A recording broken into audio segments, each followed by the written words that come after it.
Hey folks, Matt Sharp here with another Pacific Friday Fishing Report. Filming for Canada Day long weekend. Happy Canada Day, everybody. I am excited for this one because it's a great weekend to get out, but we've got some good news. That's kind of rare lately when it comes to the fishing world. We have a fishery that we haven't seen this good since the 80s. I know that's a bold statement, but we've been neglecting you saltwater guys. Finally, I've got some good news. Actually, no, I've got some great news. One you'll want to take advantage of if you've got a saltwater boat in the lower mainland area, and I think it's going to tie well into a couple fisheries that you can do from shore. We'll talk about that right off the hop when we get into the saltwater section of the report. Now, July 1 is also big for a lot of our rivers. Chilliwack opens, Skagit opens, as well as historically a number of other rivers are close or into shape after they've come off from freshet. Now this year, we got some caveats when it comes to water because the water is low. We're going to talk about that in the middle of the report because I do have some substantial concerns when it comes to height of water later on in the season, you know, like end of July, August range, where we're a little worried that there might have to be some managements put into place for water temperatures and oxygen levels. We'll talk about that a little bit more, but the good news right now is that both Skagit and Vedder are at a level that historically is not normal, meaning usually it's too high. So we're going to talk through that. I think there's going to be some great opportunities to get out on the first if you are a Chilliwack angler or if you want to push into some of the trout streams more into the interior. We're also going to talk about road access on the Skagit. I've talked to the operations manager of the project going up Silver Road to fix all the destruction that happened 2 Novembers ago in the big flood. I don't have good news there. It is not going to be open, but I'm going to talk you through what I heard, and there are some updates worth listening to there because I want to make sure that everyone is playing by the rules, but also not going somewhere where they could get stuck and might not be able to get out of. We'll talk about that as well, middle of the report. Last but not least, when are the pinks coming? This is a standing joke that we've had in the shop because we get asked on every single year, almost every single month of the year, when the pinks are going to arrive. Well, this is the month that they will arrive on the right year. We've looked back at our records, and those records actually went back 16 years of pink fishing, so that's 8 seasons, to sort of see where the timing is going to happen, where you're going to see them on the beach, because I expect a really good beach season this year with the low waters, as well as where we're going to see them hit the rivers, because on July 1 they are open for catch and release on the Squamish, and we're going to talk a little bit more also about some of the forecasts when it comes to the Fraser. Unfortunately, we don't think that one is going to be opened. As always, you want to see more fishing reports like this, consider hitting the like button, hit the subscribe button. Let's get into it.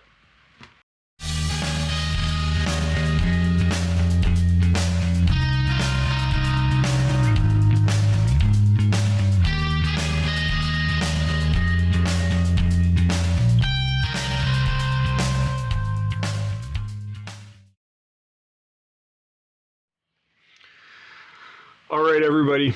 Happy Canada Day long weekend. I'm back with you guys for another episode. Sorry I've missed you for a little bit, but I wanted to get this out because there's some really cool news, and it's not always that I get to talk about positive stuff. And I'm going to start off with you saltwater anglers and something really positive for you all.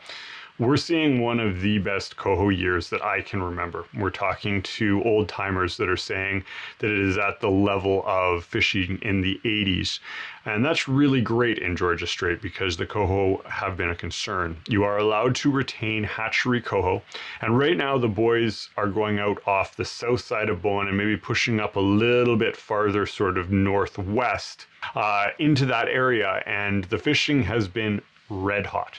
Guys are even running bucktails for them, and that hasn't been done since the 80s in the lower mainland area. And so definitely encourage you to get out. How are you going to fish for them? Well, you can move a little bit faster. You can definitely fish shallower. Guys are running their riggers at 15, 18, 20, 25, even 30 feet. And a lot of folks that don't have riggers can actually get out and be very successful just running a ball weight peeled off the back. Now, hoochie spoons are fishing great, but folks are fishing plugs as well, just to make things a little more entertaining. We got a bunch of these in the shop. We're pretty excited about running these. They've been extremely effective in past years, and we're expecting them to be even more productive this year. Now, there are Chinook out there as well. You may not target them in most of the waters that we're fishing for these coho, but you can catch and release, and that's fun as well. So take advantage of it. I know you saltwater anglers have been limited on what you can do and where you can go, but this one is close to home and it's red hot. I really encourage you all to get out if you're heading in that direction. All right, let's jump into the rivers because July 1 for me is usually a big one because it's when I start my trout fishing season. Now, I've got some fun ones. I've got a new rod, a little teaser up here. Thanks, Sage. I'm really excited about this one.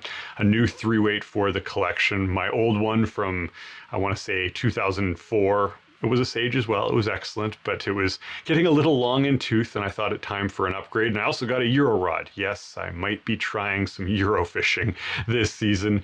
Something I haven't done again since the early 2000s, but I've seen come so far in the last 10, 15 years that I think it's time for me to break out my old Euro fishing stuff and give it a go this season.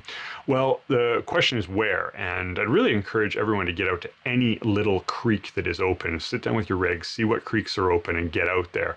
There's a lot of opportunity right now with the level of water. And so I'm going to be looking at the Skagit. You can access it off the Crow's Nest side. Just be warned that because that is the only access point, we are going to see more crowding up there. And crowding comes with a lot of responsibility. So just make sure you treat your fellow anglers with respect as well as the fish with respect, because they're going to be fairly pressured in those areas that are close to access. Why can't we access from the lower river? They're still working on the construction. Now, I waited and waited. I wanted to get as close to the season as I could before I started reaching out to folks. And I managed to actually get the lead on the project doing the work to Silvertip on the phone. He was great. He explained everything. He basically said that there's multiple times a week where they might be doing a project or they might be moving machinery around where no one can get through, and they can't really plan on that, even to the point of him saying there's times when we're ripping out the entire road and putting piles of dirt on it for multiple days at a time. And God forbid if you snuck in there or got in there and then we're trying to get out, they can't predict whether you're coming out or not, and it's just not safe for you all to be in there. So first off, you're not allowed. Second off, they are going to have someone at the gate just above the Silvertip campground turnoff, and you won't be able to go past there. So we're recommending people not try to push that envelope. Upper side, accessible. I'll throw that up on the map, but again, use your discretion when it comes to how many people are going to be out there and then your impact on the fish. Go explore elsewhere. I'm going to go look at the Thompson as always. I think it's going to fish really well. It's at a really great height, a much easier height than it has for the last 2 years, at least for the shore anglers. And so yeah, get out there. It's a wicked time to be fishing. The caveat that I wanted to talk about with river fishing has to do with water levels. And there's been warnings right across the province right now that we are seeing an extremely low snowpack that got burned off extremely quickly. Now, right now, that's not a problem. Right now, the rivers are at a great level, the temperatures are at a great level, but we're going to see impact across the spectrum. First, when it comes to those trout streams I was talking about, they're going to get hot. And it's not so much the hot water, it's the oxygen levels in those rivers.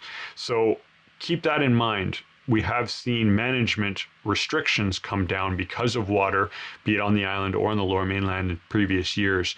And I expect this year to be one where the management group is looking very, very hard at putting no fishing restrictions on numerous, if not all, watersheds in the lower mainland area and maybe much farther afield.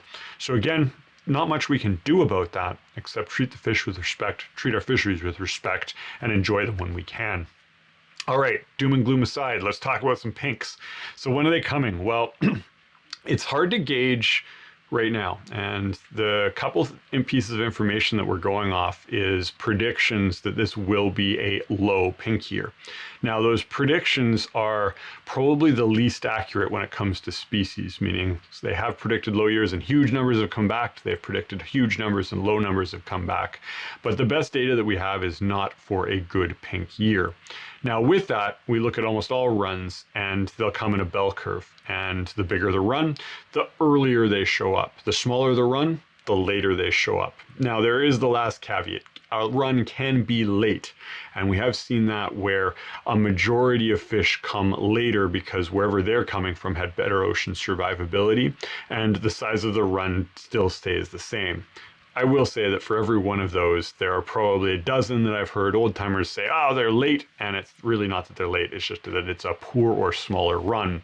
So when we look at late/smaller runs, you're looking at somewhere between the 15th and the 25th for fish being really noticed in the saltwater region at the beaches. Now, some fish will jet right up into the Squamish River, and there might even be a few fish there now, but not in any real numbers, at least when we're looking at the crystal ball saying, hey, we're not expecting a ton of them. Historically, we would have seen the first good reports between the 11th and the 25th, which is pretty normal for an average year. And then on those years that we had smaller runs, it was more leaning towards the 20th to the 30th. Now, use that to make some planning. The one cool thing if you're a beach angler is there's so many coho out there right now. It's worth going right now. So get out, look at the beaches. We're going to take a peek at the tides here really quick because that has a big play for the coho beaches. And we do see pretty darn good early morning low tides. Not late early morning, like 10 o'clock, 11 o'clock, 12 o'clock, throwing through Friday, Saturday, Sunday. But that'll allow you to get out quite a ways in those morning hours and well worth taking a look at. That's Ambleside, Up Howe Sound, basically anywhere there's an inflow that's going to have pinks or coho coming back are worth a scout right now and getting your feet wet to figure out where they're going to set up well on which tide and where you'd like to stand. We are already hearing really positive coho reports from the beach, so it's go time. Get out there, enjoy it. If you catch a pink, let me know. I always like to hear about the first couple because it's a good gauge of when things are happening. I personally haven't heard of any yet.